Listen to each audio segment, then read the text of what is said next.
الحمد للہ رب العالمین والعاقبۃ للمتقین والصلاة والسلام علی سید الانبیاء والمرسلین اما بعد۔ باب ہے اذا اشترى شیئا فوهب من ساعته قبل ان يتفرقا، جب کوئی شخص کسی چیز کو خریدے اور بیچنے والا خریدنے والے دونوں کے جدا ہونے سے پہلے اسی وقت کسی کو ہبہ کر دے۔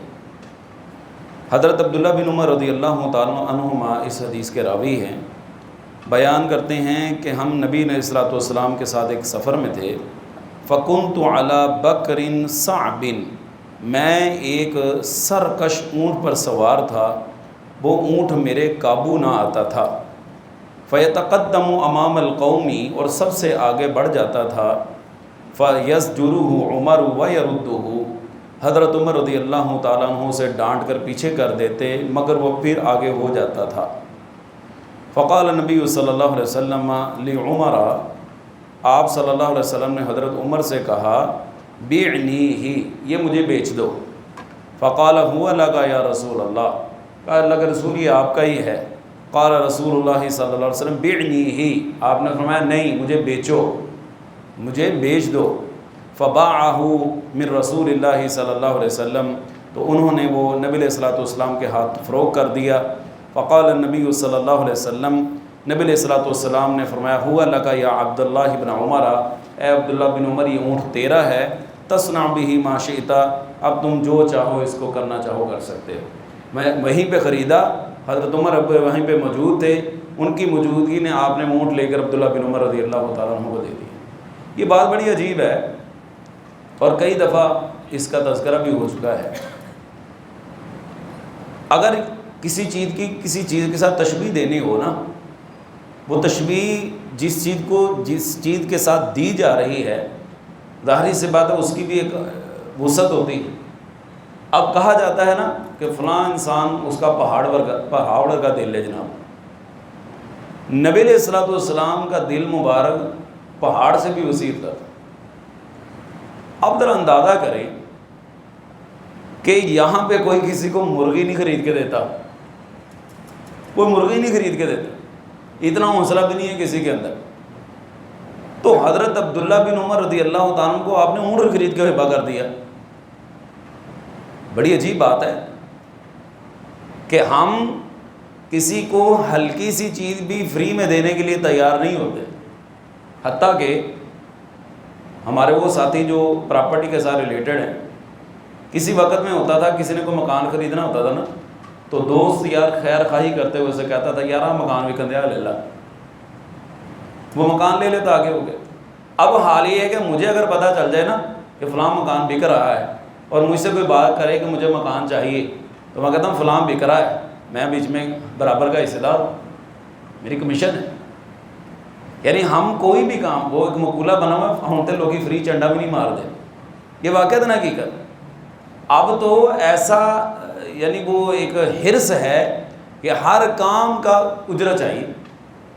ہوتے بچے غیر سیاسی ہوتے ہیں، بچوں کا حال بھی یہی ہے۔ آپ دیکھیں کہ گلی محلے کے اندر اگر پہلے عورتیں خواتین بچوں کو عام طور پر کوئی کام کہہ دیتی تھی اور ساتھ میں کہتی تھی وہ تو تمہیں جو 10 ہی شاید لے لے، وہ بچے کو بھیجتے ہیں 100 روپے دے کے جاؤ یہ 1 کلو چینی لے آؤ، تو باقی جو ہے نا 10 روپے تمہارے، 90 روپے کی چینی آنی ہے۔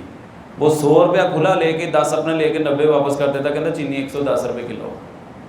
یعنی بچہ بھی اس لالچ کے اندر بہہ گیا ہے کہ مجھے بس پیسے ملنے چاہیے۔ اونٹ آج کی جو تازہ اس کی قیمت ہے 3 سے 4 5 لاکھ روپیہ ہے۔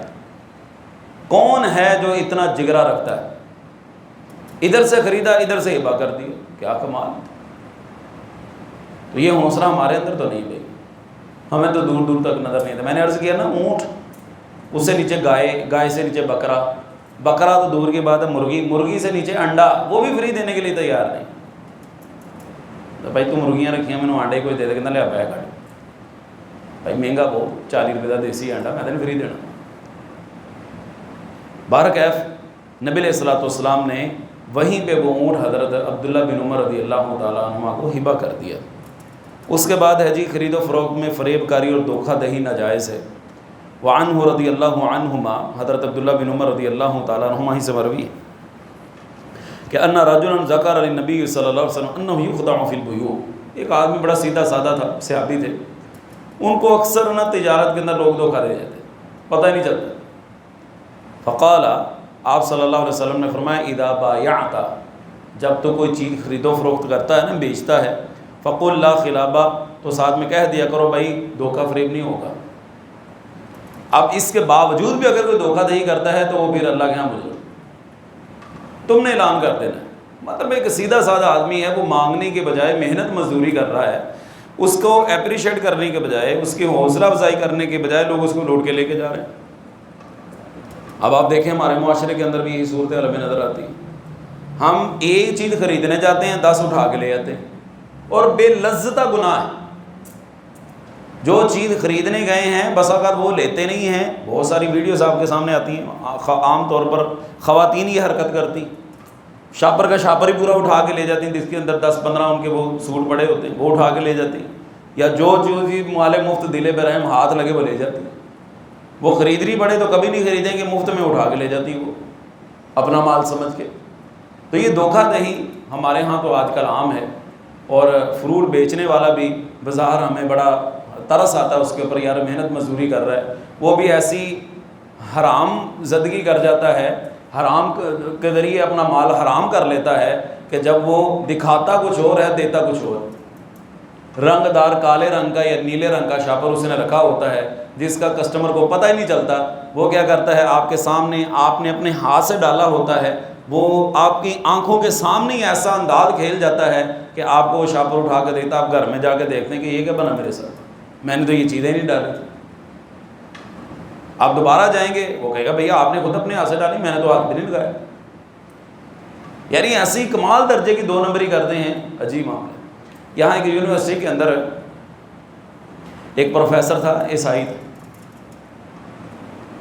اس نے طلباء کا ٹیسٹ لینا تھا، وہ مسلمان بیٹھے ہوئے تھے سامنے، اس نے وائٹ بورڈ کے اوپر ہے نا سوال لکھ دیے سارے، یا سوالیہ پرچیاں تقسیم کر دیا پرچہ۔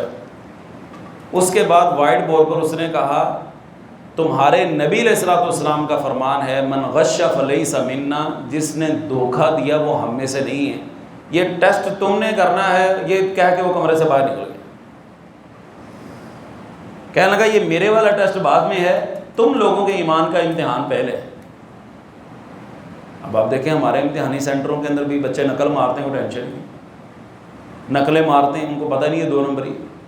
2 نمبر طریقے سے پاس ہونے والا، ڈگری حاصل کرنے والا، کل کو جب اس ڈگری کے اوپر وہ کمائی کرے گا، کوئی ملازمت کرے گا، اس سے حاصل ہونے والی کمائی حلال کی ہے یا حرام کی ہے،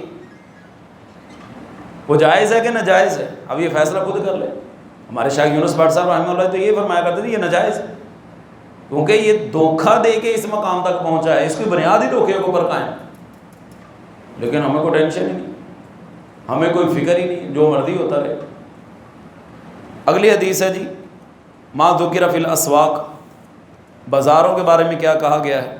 ان عائشہ رضی اللہ عنہا قالت قال رسول اللہ صلی اللہ علیہ وسلم یغزو جیش الکعبۃ فاذا كانوا ببیداء من الارض یخسف باولهم وآخرهم، آپ نے فرمایا کہ لشکر کعبہ پر چڑھائی کے ارادہ سے آئے گا، جب وہ مقام بیداء میں پہنچے گا تو وہاں سب اول سے آخر تک زمین میں دھنسا دیے جائیں گے۔ قالت قلت یا رسول اللہ کیف یخسف باولهم وآخرهم، ان کے سب لوگ کس طرح دھنس جائیں گے، وفیہم اسواقہم ومن لیس منہم، حالانکہ ان میں بازاری لوگ اور غیر جنگجو بھی ہوں گے۔ قال یخسف باولهم وآخرهم ثم یبعثون علی نیاتہم، آپ نے فرمایا کہ سب لوگ دھنس جائیں گے مگر ان کا حشر ان کی نیت کے مطابق ہوگا۔ کیا مطلب؟